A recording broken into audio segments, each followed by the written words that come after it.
Donc nous allons regarder cette fois-ci l'exercice, toujours l'exercice 10, mais l'exemple B. Alors, qu'est-ce que ça nous dit dans l'exemple B? On vous donne la réaction, bien sûr. C'est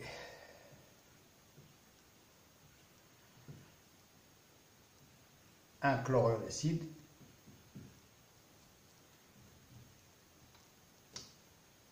en présence, on va le traiter par le diazométhane, CH2N2,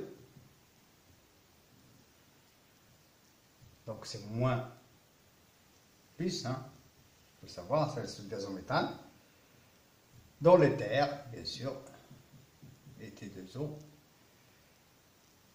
Ça c'est premièrement. Deuxièmement, c'est l'oxyde d'argent, Ag2O, en présence H2O. Et troisièmement, H3O+, donc on va regarder au fur et à mesure les étapes. Alors, déjà une chose, on peut partir d'un chlorure d'acide, ou bien on peut rajouter une autre étape, SOCl2, bien entendu, au départ, formation de chlorure d'acide, et après, on fait réagir le diazométhane. Alors, le diazométhane, comment il va réagir? CH2N2, donc ça plus, moins, donc tout simplement, il va réagir sur le carbonyle. Hein. On peut imaginer le départ et puis le retour, et le départ final de Cl-, pour vous donner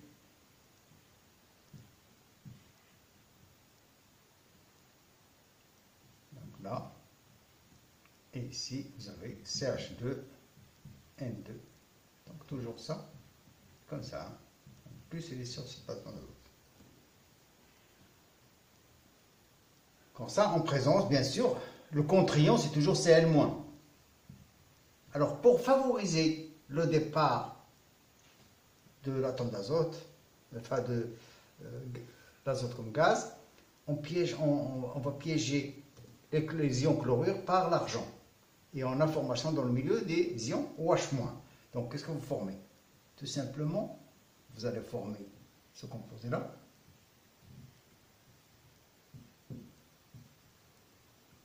N. Non, il n'écrit pas comme ça. N plus ici. Donc vous allez avoir tout simplement, alors j'ai oublié un carbone ici. J'ai oublié un carbone, donc je vais le mettre ici.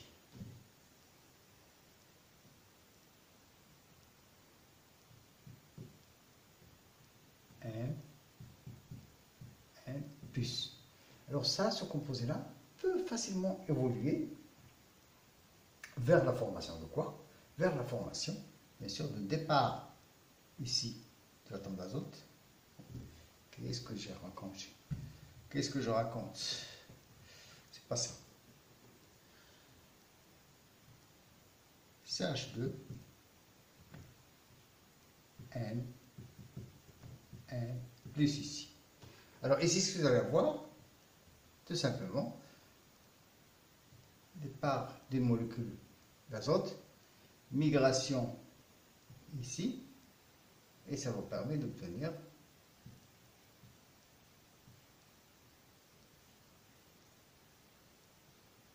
non. Voilà. Allez. Donc déjà, vous aurez O,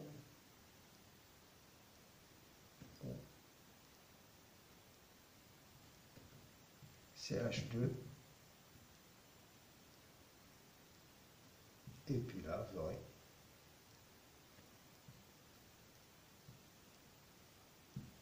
voilà. Donc vous avez ici migration sur le CH2, donc migration de ça, donc vous aurez un deuxième CH2, et puis là vous aurez tout simplement ici plus. Alors, comme vous êtes dans un milieu qui présente en même temps, vous pouvez obtenir ça comme vous pouvez obtenir le cétène, comme tout à l'heure. Hein, donc, mais ce n'est pas très important. Hein, vous pouvez obtenir ça, c'est exactement pareil. Donc, vous obtenez CO+, alors vous avez dans le milieu H2O,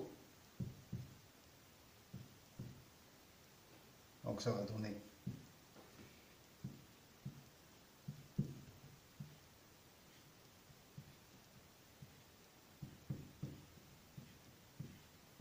H plus, donc rabattement, perte, et puis ici, vous aurez toujours le cycle. D'accord? Et à la fin, vous obtenez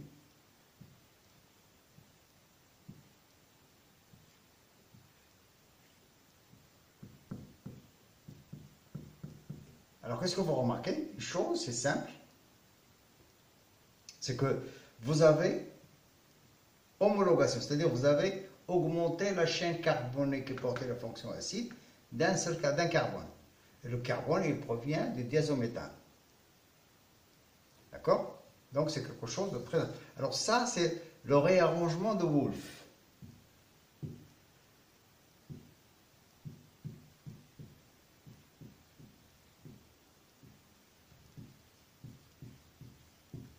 D'accord? Donc c'est le réarrangement des acides carboxyliques de Wolff.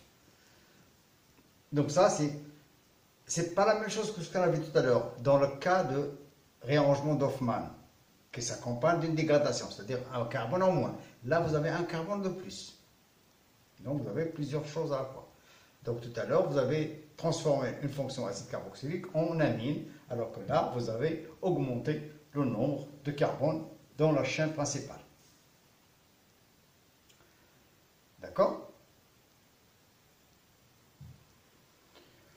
Alors, bon, c'est tout ce que j'ai à vous dire pour cet exercice, et on va passer à l'exemple suivant.